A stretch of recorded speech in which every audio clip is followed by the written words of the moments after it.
الصبح بدا من طالعتی. اللہ تعالیٰ نے ہمیں پیدا کیا نا, ہمیں بتا دیا کس سے کتنی محبت کرنی ہے اور کتنی محبت کی تمہیں اجازت نہیں ہے. یہ اللہ نے بتا دیا ہے. اگر اللہ کی گائیڈنس کے بغیر ہم چیزوں سے محبتیں کرنا شروع کر دیں تو جیسے بچہ ماں باپ کی گائیڈنس کے بغیر چیزوں سے محبتیں کرنا شروع کر دے تو برباد ہو جاتا ہے.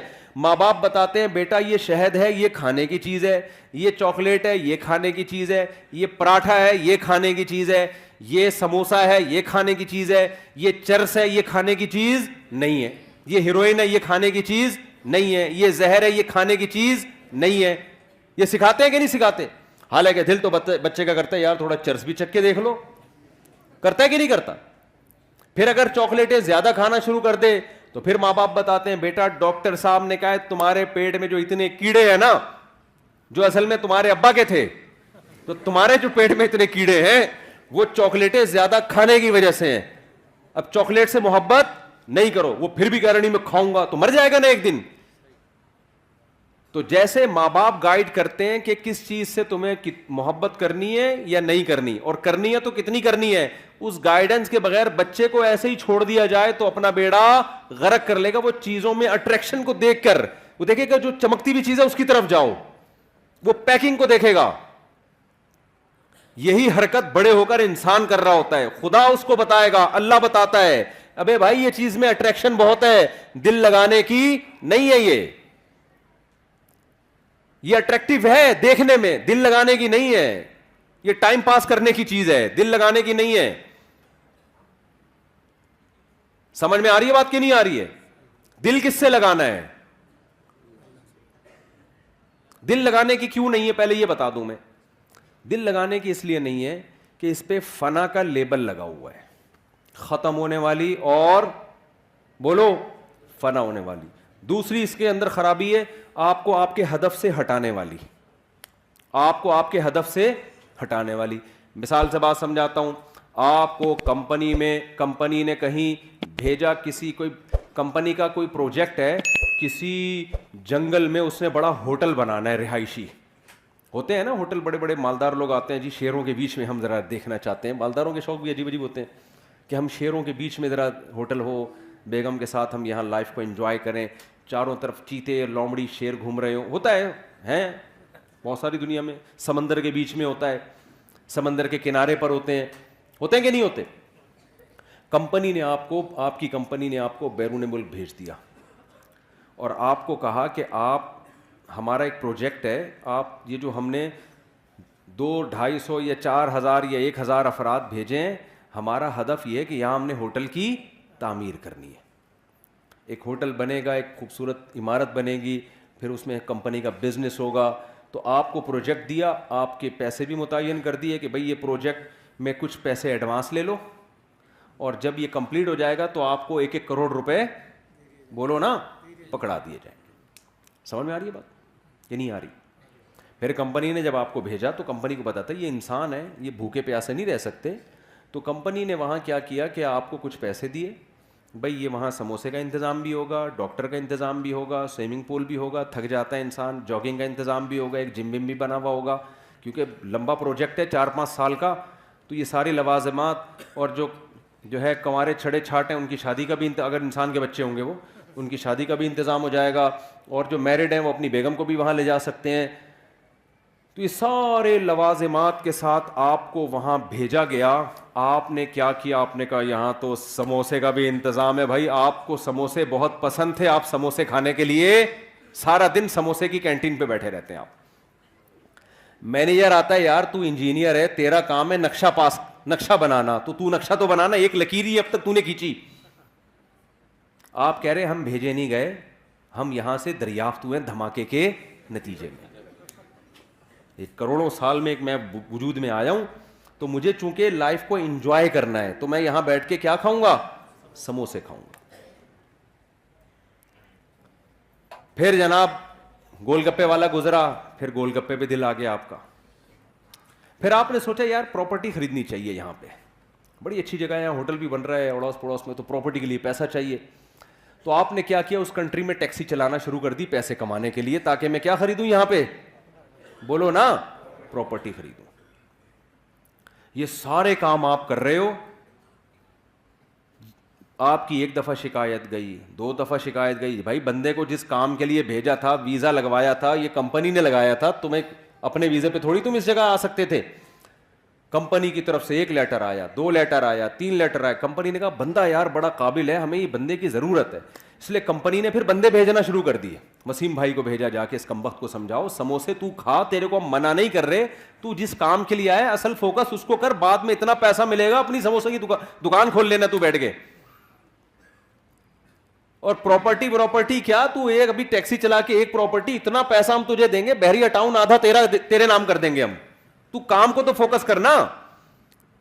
کمپنی نے ایک بندہ بھیجا, دوسرا بندہ بھیجا, اب بندے آ کے اس کو سمجھا رہے ہیں, ان بندوں کا کوئی مفاد بھی نہیں ہے, کمپنی اپنا خرچہ کر کے بھیج رہی ہے, جہاز کا ٹکٹ, ریٹرن ٹکٹ دے کے, کہ یار اس بندے کو جا کے سمجھاؤ, اس کا بیڑا غرق ہو جائے گا, ہمارا پیسہ اس پہ لگا اتنا, یہ اپنا کام کر کے نہیں آیا نا, اس کو جیل میں ڈالیں گے ہم, اس سے ایگریمنٹ ہوا ہے ہمارا, معاہدہ ہوا ہے اس سے ہمارا, اور ہم نے اس معاہدے کی بیس پہ اس پہ انویسٹمنٹ کی ہے, اس کو ہائر کیا ہم نے. اب ایک بندہ آیا سمجھانے کے لیے, آپ کہہ رہے تیرے پاس کیا دلیل ہے کہ تجھے کمپنی نے بھیجا ہے, وہ کہے کہ تو اس کو چھوڑ, میں بات صحیح کر رہا ہوں غلط کر رہا ہوں, آپ کہیں بات کو چھوڑ, تیرے پاس کیا دلیل ہے, وہ کارڈ دکھا رہا ہے, وہ جہاز کا ٹکٹ دکھا رہا ہے, آپ کہہ رہے ہیں میں تجھے مانتا ہی نہیں, جا, میں مانتا ہی. یہ مولویوں کی باتیں ہیں, یہ کس کی باتیں ہیں, یہ اصل میں دنیا کے مزے, یہ ہمیں سموسے نہیں کھانے دے رہے, اصل مسئلہ یہ ہے, یہ ہمیں پکوڑے نہیں کھانے دے رہے, یہ اصل میں لائف کو انجوائے نہیں کرنے دے رہے. پھر دوسرا کمپنی نے بندہ ہائر کیا, اس کو بھیجا, یار جا کے اچھا بھلا آدمی ہے, سمجھا یار, پتہ نہیں اس کا دماغ کھسک گیا ہے, کیا ہو گیا اس کو. اب جو اس کو سمجھانے کے لیے آ رہا ہے, بجائے اس کے کہ مانے, یہ الٹا اس کو کہہ رہا ہے تیرا دماغ کھسک گیا ہے, تو پاگل ہو گیا, مجھے سموسے نہیں کھانے دے رہا, تو مجھے پلاٹ نہیں خریدنے دے رہا, تو مجھے پیسے نہیں کمانے دے رہا. تو لوگ کیا کہیں گے, بھائی ہمارا کام تھا بتانا. اصل میں تو چونکہ بھیجا گیا ہے, اور یہ ویزے جو ملا ہے نا, یہ کمپنی جب تیری کمپلین ایمبیسی میں کرے گی, تیرا ویزا ختم, اور اسی وقت تجھے ڈیپورٹ کر دیا جائے گا, تیری ساری پراپرٹی, تیرے سارے پلاٹ, تیرے سارے پکوڑے اور تیرے سارے گول گپے اور سموسے دھرے کے درے رہ جائیں گے. اور کمپنی نے لاسٹ وارننگ دی ہے, اس کے بعد بھی اگر تو انسان کا بچہ نہیں بنا, تو نے اپنے کام کو فوکس نہیں کیا, تو تجھے واپس بلا کے جیل میں ڈال دیں گے ہم, کیونکہ تو آیا نہیں ہے, تجھے بھیجا گیا ہے, تیرے اوپر تیرا کنٹرول نہیں ہے. پھر بندہ آیا اگلا, اس نے آخری وارننگ کمپنی نے دی, تو بندہ آخر میں آ کے کہتا ہے, اس کو اب سمجھا رہے, دیکھ بھائی تو انسان کا بچہ بن جا, تو چھوڑ دے یہ سموسے کھا, ہم تجھے منع نہیں کر رہے, لیکن فوکس کس کو کر, تو اس پروجیکٹ کو فوکس کر, اس پہ تجھے بہت پیسہ ملے گا, عزت بھی ملے گی. تو پھر جواب میں کہتے ہیں, ابے بھائی ایسے بھی میں ٹیکسی چلا رہا ہوں, اتنا پیسہ, اتنے سموسے, میں ابھی پلاٹ خریدوں گا. تو کیا کہے گا, ابے بھائی میری نظر میں اس پلاٹ اور اس پروجیکٹ جو تو کام کر رہا ہے نا, اس کی ویلیو 2 ٹکے کی, بولو, نہیں ہے. اب جیسے ہی 2 ٹکے کا لفظ بولا, فوراً کمنٹس آنا شروع, ابے کیوں 2 ٹکے کی نہیں ہے یار, میں پراپرٹی خرید رہا ہوں, کروڑوں روپے کی پراپرٹی ہے, سموسا کھا کے دیکھ, مزہ نہ آئے, پیسے واپس. 2 ٹکے کی, ایک سموسا 4 ٹکے کا ہے, تو کہہ رہا 2 ٹکے کا نہیں ہے. تو جواب میں کیا کہے گا, بیٹا جب کمپنی کا آرڈر آئے گا نا کہ چل بے واپس آ جا, تو تجھے پتا چلے گا کہ جہاں تو نے انویسٹمنٹ کی ہے نا, وہ جگہ تیری, بولو نا, ہے نہیں. تیری جگہ وہ ہے جہاں سے کمپنی نے تجھے بھیجا ہے, اس ملک کا باشندہ, اور وہاں تیرا ٹھکانہ, پولیس والے تجھے ایئرپورٹ پہ اریسٹ کرنے کے لیے کھڑے ہوئے ہیں. یہاں تو بنا لے بحریہ ٹاؤن,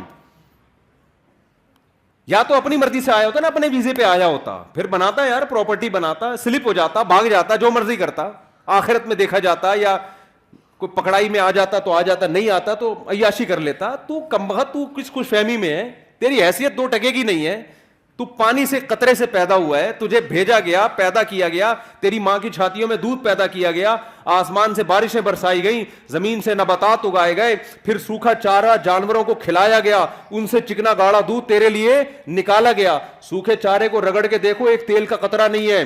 وہ جب گائے کھاتی ہے کیسا چکنا گاڑا دودھ اس میں سے پیدا ہوتا ہے. ان لکم فی الانعام لعبرہ نسقیکم مما فی بطونہ من بین فرث ودم لبنا خالصا سائغا للشاربین. قرآن کہتا ہے ہم سوکھا چارہ انسان کے لیے جانوروں کو کھلاتے ہیں. اس چارے کو جاپان کے سائنسدانوں کے پاس لے جاؤ کہ اس میں تیل کا ایک قطرہ نکال کے دکھاؤ, سائنسدان کہے گا سوکھی گھاس میں سے چکنائی نہیں نکلتی. تبھی کولیسٹرول کے مریضوں کو سبزیاں کھلائی جاتی ہیں, اس میں چکنائی نہیں ہوتی. اللہ کہتے ہیں انسان تجھے میں نے دنیا میں بھیجا, تو دھماکے کے نتیجے میں وجود میں نہیں آیا. منی کا قطرہ غلیظ قطرہ تھا, تجھے میں نے عزت دی. فجعلہ نسبا وصہرا, جب پیدا ہوا ددیال نے بھی خوشی منائی, ننیال نے بھی خوشی منائی. پھر جب بالغ ہوا ایک اور خاندان لگا دیا جس کو سسرال کہا جاتا ہے. ان 3 خاندانوں میں تیری عزت دی, اتنا پروٹوکول میں نے تجھے دیا. جیسے ایئرپورٹ پہ گئے ہو نا, لوگ ریسیو کرنے کے لیے آئے ہوئے ہوں, آپ کو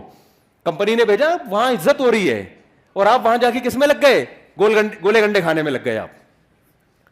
ایسا پروٹوکول اللہ نے انسان کو دیا. پیدا ہوا, آسمان سے بارشیں, الم نجعل لہ عینین, دیکھنے کے لیے 2 آنکھیں دی اللہ نے, ولسانا وشفتین, زبان دی, ہونٹ دیے. کیسی خوبصورت باڈی انسان کی بنائی گئی. لقد خلقنا الانسان فی احسن تقویم, بہترین خوبصورت انداز سے پیدا کیا. وسخر لکم ما فی السماوات وما فی الارض, کمپنی نے تو آپ کو صرف سموسوں کی دکان کھول کے دے دی تھی, 2-4 ڈاکٹر بٹھا دیے. اللہ کہتے ہیں جب میں نے انسان کو دنیا میں بھیجا, جو کچھ آسمانوں میں جو کچھ زمین میں سب کا سب تیری خدمت میں لگا دیا میں نے. ساری کائنات تیری خدمت کرے گی. سورج تیری خدمت کرے گا, مشرق سے نکلے گا مغرب میں غروب ہوگا. چاند تیری خدمت کرے گا, ستارے تیری خدمت کریں گے, جنگل کے جانور تیری خدمت کریں گے. تو جب گوشت کھانا چاہے گا لاکھوں کروڑوں بکروں کو ذبح کر دے گا, ان سے زندگی کا حق چھینے گا. تو جب چاہے گا سمندر سے لاکھوں ٹن کروڑوں ٹن مچھلیاں سے زندگی کا حق چھینے گا. آپ فشری میں جا کے دیکھو, کراچی کے ساحل پر روزانہ سمندر انسان کو ایسے رز نکال کے پھینک رہا ہے. لے جا بھائی, مچھلیاں نکل رہی ہیں, انسان دبا کے لانچوں سے مچھلیاں نکال رہا ہے. مچھلی زندہ چیز ہے, اس سے زندگی کا حق انسان چھینتا ہے اپنے زبان کے چٹخاروں کے لیے. خدا نے کہا چھین لو اس سے حق. کیوں؟ میں نے کس کے لیے پیدا کیا؟ تمہارے لیے پیدا کیا. آپ اس سے نکالتے ہو, تجارت بھی کرتے ہو, بزنس بھی کرتے ہو, ساری فیسلٹیز حاصل کرتے ہو. اربوں کھربوں مرغیاں روزانہ ان کی گردنیں کٹتی ہیں, ان سے زندگی کا حق چھینا جاتا ہے تاکہ ان کا گوشت انسان کی خوراک کا حصہ بنے. لاکھوں کروڑوں بچھڑے ذبح ہوتے ہیں ڈیلی بیسس پر, جس کا گوشت انسان کی خوراک کا حصہ بنتا ہے. پوری کائنات انسان کی خدمت میں لگا دی اللہ نے. پھر اللہ کہتے ہیں میں نے تیرے لیے ایک اور کام کیا, تجھے یا تو مرد بنایا یا عورت بنایا, تاکہ مرد ہو تو عورت کی طرف رغبت, عورت ہو تو مرد کی طرف رغبت, تاکہ دونوں کا ملاپ سے دونوں کو ذہنی سکون ملے اور پھر تجھے اولاد ملے, تیرا خاندان آباد ہو. یہ نعمت بھی میں نے تیرے اوپر کی. آپ نے کیا کیا؟ غیر مسلم نے کیا کیا؟ اس نے بولا یار ساری کائنات میری خدمت کر رہی ہے, آسمان سے بارشیں برس رہی ہیں. پھر فالق الحب والنوا, اللہ کہتے ہیں یہ زمین تجھے ایسے روزی دے گی, تو ایک آم کی گھٹلی زمین میں ڈالے گا نا, میں نے تیری خدمت کے لیے ایسے سافٹ ویئر اس میں انسٹال کر دیے ہیں, اس گھٹلی سے ایک پودا نکلے گا, پھر وہ پودا بڑا ہوگا, پھر تناور درخت بنے گا, پھر اس درخت کے پھول آئیں گے, ان پھولوں پہ سینکڑوں اسی طرح کے آم پیدا ہو جائیں گے, اور ہر آم کے اندر ایسی گھٹلی ہوگی. ایک گھٹلی دے کے تجھے زمین پہ بھیج رہا ہوں, یہ اگاتا جا اور کھاتا جا. لیکن کرنا کس چیز کو؟ یہ ساری نعمتیں تیرے لیے مسخر ہیں, تو کسی اور کام کے لیے بنا ہے. انہی میں پڑھ کے خدا کو بھول مت جانا, تو کسی اور کام کے لیے بنا ہے. وہ کام کیا ہے؟ وما خلقت الجن والانس الا لیعبدون, تو نے مجھے راضی کر کے آنا ہے. یہ پروجیکٹ میں نے تجھے دیا ہے, میری عبادت کرنی ہے, مجھے خوش کرنا ہے. تیرا اصل کام یہ ہے, اس دنیا سے تو نے دل نہیں لگانا, انہی عام اور انہی سموسوں پکوڑوں میں الجھنا نہیں ہے تو نے, کہ بحریہ ٹاؤن میں میرا پلاٹ اور احسان آباد میں میرا پلاٹ اور فلانے جگہ میرا پلاٹ اور میری گاڑی ہے. تو بے وقوف اور پرلے درجے کے احمق لوگوں کا کام ہے کہ جو چیز آپ کے لیے مسخر کی گئی تھی, جو لونڈی تھی آپ کی, جو غلام تھی, آپ اسی کو دل بیٹھے, وہ تو آپ کی خدمت کے لیے. اس کو غلام بنا کے رکھو, اس کو اپنا باپ بنانے کی کوشش مت کرو. نہیں آ رہی میرا خیال ہے بات سمجھ میں؟ تو بتاؤ, کمپنی نے جب بھیجا تو اس نے کہا بھائی تجھے ہم نے بھیجا ہے, تو خود تھوڑی آیا ہے. اب کوئی عقل مند جا کے اس کو سمجھا رہا ہے ابے اس پلاٹ کی 2 ٹکے کی ویلیو نہیں ہے, کام کو فوکس کر. وہ کہہ رہے دیکھو کروڑوں روپے کے پلاٹ کو کیا کہہ رہا ہے, 2 ٹکے کا نہیں, اور جواب میں کہہ رہا تو نکالنا 2 ٹکے ملتا ہے دیکھتا ہوں. تو عقل مند کیا کہے گا, بیٹا جب تجھے واپس بلائیں گے نا, اور جب یہ چیزیں تجھ سے چھینی جائیں گی, پھر تجھے پتا چلے گا کہ یہ واقعی 2 ٹکے کی بولو نہیں ہے, بلکہ ٹکا 2 ٹکے کا نہیں ہے. تجھے یہ بھی انداز ہو ٹکے لے کر آیا تھا, وہ 2 ٹکے کے نہیں ہے. کیا کریں یار, پولیس بلواؤ بھائی, بات سمجھ میں نہیں آ رہی. یہ پولیس کا کیس ہے سیدھا سیدھا, پولیس ہی سمجھائے گی, میں آپ کو بتاؤں, یا پھر موت سمجھائے گی. اب پولیس کو کون سمجھائے گا یہ بھی ایک نیا مسئلہ ہے. پولیس تو جب ہی سمجھائے گی نا, پولیس کی خود بھی سمجھ میں آئے گا.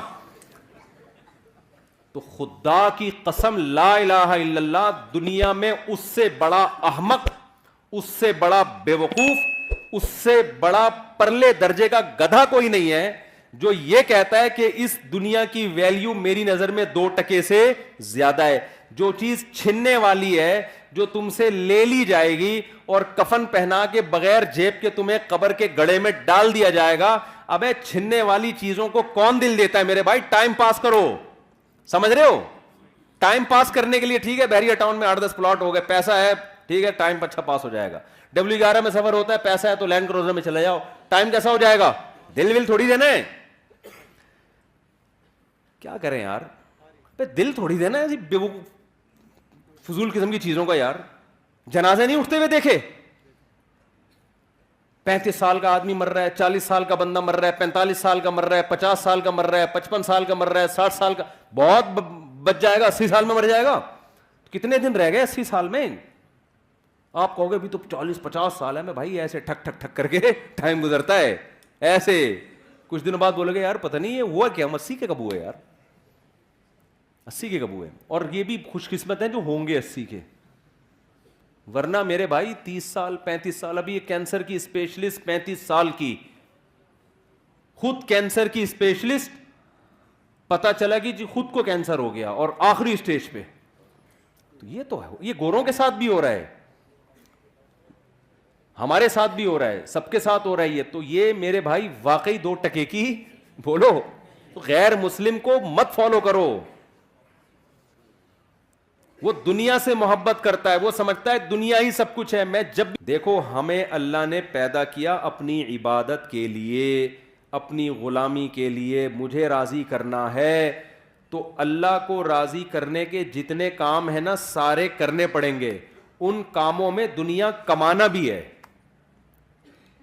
دل لگانے پر پابندی ہے, کمانے پر پابندی نہیں ہے. نہیں آ رہی بات سمجھ میں؟ دل لگانے میں اور کام کرنے میں فرق کیا ہے؟ اب سوال پیدا ہوتا ہے جب دل ہی لگے گا تو کمائیں گے کیسے؟ ابے اللہ کے لیے کمائیں گے نا, اور جب اللہ کے لیے کمائیں گے تو کچھ لذتیں بھی حاصل ہوں گی دنیا کی, پھر ان لذتوں میں مزہ بھی آئے گا. دیکھو جب آپ افطاری کے وقت رمضان میں صبح روزہ رکھتے ہو سحری کے وقت, ٹھیک ہے نا, شدید گرمی کا روزہ ہے, بڑا لمبا روزہ ہے, سارا دن بھوکے پیاسے, کیوں اللہ نے پابندی لگائی ہے, نہ پانی پینا ہے نہ کھانا کھانا ہے, برداشت کیا اللہ کے لیے. پھر جب سورج غروب ہونے کا وقت آتا ہے, اب اللہ کہہ رہے میری عبادت اگر کرتے ہو تو کیا کرو, اب نہیں کھاؤ کیا, اپنی خواہشات قربان کرو, یہ بولتا ہے اللہ. اب اللہ کہتا ہے اب جو دیر کرے گا وہ گناہگار ہوگا, اب کھاؤ, کیا کرو, کھاؤ. اب ہم کس کو خوش کرنے کے لیے کھاتے ہیں؟ ڈبل مزہ آتا ہے کہ نہیں آتا؟ ایک مزہ یہ آتا ہے کہ پکوڑوں کا مزہ آ رہا ہے, سموسوں کا مزہ آ رہا ہے. دوسرا اس سے اللہ خوش بھی ہو رہا ہے, اس سے اللہ کیا ہو رہا ہے, تو دنیا کا مزے کا مزہ اور اللہ کی عبادت کی عبادت. کیسی پیاری دعائیں جو نبی پڑھا کرتے تھے روزہ افطار کرنے کے بعد, ذهب الظما وابتلت العروق وثبت الاجر انشاءاللہ. پیاس بھی چلی گئی اور رگیں تر ہو گئی. یہ تو دنیا کا مزہ, اور آخرت کا مزہ کیا, اس روزے کا اجر ہمارے اعمال میں اللہ نے لکھ لیا, یہ آخرت میں ملے گا ہمیں, اس کی ایک الگ خوشی ہوتی ہے. تو میرے بھائی آپ کو اسلام ترقی سے منع نہیں کرتا, دنیا سے دل لگانے سے منع کرتا ہے. دل کس سے لگاؤ؟ اللہ سے, لہذا اللہ کے لیے کسی سے لگانا پڑے تو لگاؤ, اللہ اگر منع کر رہا ہے لگانے سے تو یعنی دل تو دنیا سے بھی لگے گا مگر اتنا لگے گا جتنی اللہ اجازت دے رہے اور جس سے اجازت دے رہا ہے. سمجھ میں نہیں آ رہی بات؟ اللہ کہہ رہا ہے بیگم سے بھی محبت کرو, اولاد سے بھی اور ماں باپ سے بھی. زیادہ کس سے کرو؟ ان تینوں میں زیادہ کس سے کرو بھائی؟ ماں باپ سے بھی, بیگم سے بھی اور اولاد سے بھی. تینوں میں زیادہ کس سے کرنی ہے؟ پہلی بات تو اللہ سے ہم پرمیشن لیتے ہیں ان سے محبت کرنی ہے نہیں کرنی, اللہ نے کہا کرنی ہے, میری طرف سے کیا ہے. تو ہم چونکہ اللہ کے غلام ہیں تو اللہ آرڈر دے رہا ہے, تو اللہ تو نے آرڈر دیا تو ہم کریں گے, ٹھیک ہے نا. یہ ہماری محبت کس کے لیے ہو رہی ہے؟ اللہ کے لیے ہو رہی ہے. تو یہ اللہ سے محبت کا حصہ ہے یہ. پھر اللہ کتنی کرنی ہے ان تینوں میں؟ بچوں سے زیادہ کریں, بیگم سے کریں یا ماں باپ سے؟ اللہ کہہ رہے ہیں سب سے اوپر گراف کس کا رہنا چاہیے؟ والدین کا. نہیں آ رہی بات؟ سب سے پہلے کس سے کرنی ہے؟ ابا اماں. نہیں آ رہی بات؟ اے اللہ کتنی کرنی ہے ان سے؟ حالانکہ اس میں دنیاوی مفاد نہیں ہے, کیونکہ ابا بڑھاپے میں بہت بوجھ لگتے ہیں. جوانی میں تو نچوڑ لیا ان کو, اب ریٹائر ہو گئے, اب کھانسنے کے لیے رہ گئے وہ گھر میں. ان کی دوائیاں ہیں, ان کے مسائل ہیں, پھر وہ بڑھاپے میں دماغ چڑچڑا ہوتا ہے, پوچھ رہے ہیں کہاں جا رہا ہے, کہاں سے آ رہا ہے, تو اچھا ہی نہیں لگ رہا ہے یار, یہ کیا ہے یار, میں اپنی لائف کو انجوائے کرنے دو ابا. تو ابا پھر اپنے ابا کے واقعات سنا رہے ہوتے ہیں, بیٹا ہم تو اپنے ابا کے پاؤں بھی دباتے تھے. ابا وہ پرانا زمانہ تھا, ونس اپون اے ٹائم. ابا کو سمجھا رہے ہوتے ہیں. تو اللہ میاں نے کہا کہ جیسے افطاری میں تمہیں سموسے سے دل بہلانے کی اجازت ہے, سموسا اچھا لگ رہا ہے, میری طرف سے کوئی پابندی نہیں ہے, لگے کھاؤ بھی. تو اللہ میاں نے کہا کہ کچھ چیزیں ایسی ہیں جو تمہیں اچھی لگیں تو میں نے کوئی پابندی نہیں لگائی, جتنی لگ رہی ہیں اور زیادہ اچھی لگنا شروع ہو جائیں, بشرطے کہ اللہ سے آگے نہ نکالو ان کو. لیکن جب ان کا آپس میں کمپیئر ہوگا, تقابل ہوگا, تو سب سے زیادہ محبت ابا اور اماں, ان کی ناراض نہیں کرنا, ان کو ان کے پاؤں میں جنت تلاش کرنی ہے. ایک موٹیویشنل اسپیکرس ہیں, وہ بیان میں شارٹ کلپ میں کہہ رہے تھے کہ جو ماں کے قدموں تلے جنت ہے تو یہ ہر ماں کے قدموں میں نہیں ہے. بعض لوگ بات ایسے کرتے ہیں کہ وہ علم صحیح نہیں ہوتا, جس کی وجہ سے معاشرہ غلط سمت میں جانا شروع کر دیتا ہے. میرا مقصد ان کا مذاق اڑانا نہیں ہے, لیکن یہ بات چونکہ اس سے نوجوان غلط گائیڈ ہو رہے ہیں, اس لیے میں نے کہا اس کی وضاحت کروں گا. موقع آ گیا تو وضاحت کرنے کا موقع مل رہا ہے. پھر انہوں نے محترم نے مثال دی کہ جو ابو لہب کی بیوی تھی, جس کے بارے میں قرآن میں آتا ہے اس کے گلے میں رسی تھی اور پھندا لگا اور مر گئی, بڑی کافر عورت تھی نا. تو وہ کافر عورت تھی تو وہ بھی تو کسی بچے کی ماں ہوگی, تو کیا اس کے بھی قدموں میں جنت ہے؟ تو یعنی وہ بتا رہے تھے کہ ہر ماں کے قدموں میں جنت نہیں ہوتی بھائی, ماؤں کی بھی دو قسمیں ہوتی ہیں, کچھ اچھی ہوتی ہیں کچھ بری ہوتی ہیں. یہ غلط گائیڈنس ہو رہی ہے. ہر ماں کے قدموں تلے جنت ہے, چاہے وہ کافر بھی ہو. بات یہ کہ وہ ماں کے قدموں میں ماں کے لیے جنت نہیں ہے, کس کے لیے جنت ہے؟ اولاد کے لیے جنت ہے.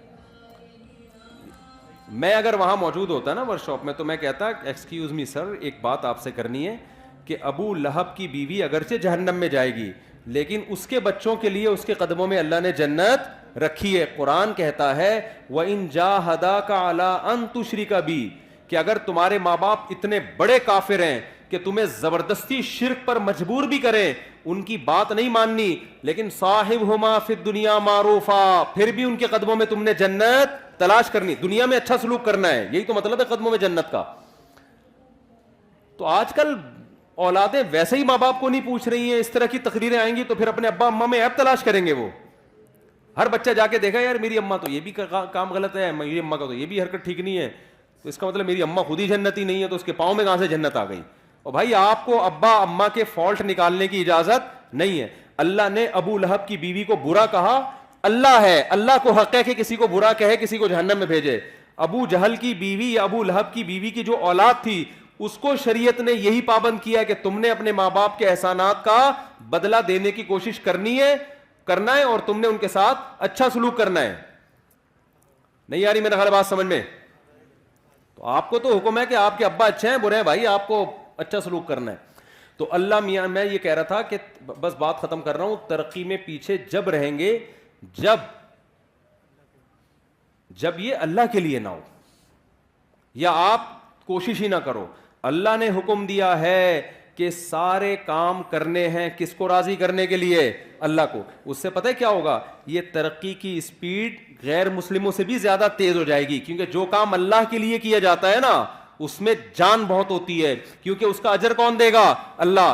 دیکھو مجھے ایک بات بتاؤ, ڈاکٹر لوگ کہتے ہیں کہ, میں آپ چند مثالوں سے سمجھاتا ہوں کہ جب مذہب کی موٹیویشن ملتی ہے وہ بڑی بہت پاورفل موٹیویشن ہوتی ہے. وہ جہاں مذہب کی موٹیویشن نہیں ہوگی وہاں جان نہیں ہوتی. شوگر کے مریض کو ڈاکٹر کہتا ہے اتنے گھنٹے فاسٹنگ کرنی ہے, 100 میں 1 مریض کرتا ہوگا فاسٹنگ. لیکن رمضان آتا ہے, اللہ کا حکم ہے پورا مہینہ فاسٹنگ کرنی ہے. 90% مسلمان کیا کر رہے ہوتے ہیں؟ روزے رکھ رہے ہوتے ہیں, گرمیوں میں بھی سردیوں میں بھی. نہیں آ رہی میرا خیال ہے بات سمجھ. کیوں بھائی؟ اللہ کس کا آرڈر ہے؟ تو یار جو قوم صبح سے کہ رات تک اللہ کے لیے بھوکی پیاسی رہ سکتی ہے وہ پڑھ نہیں سکتی اللہ کے لیے؟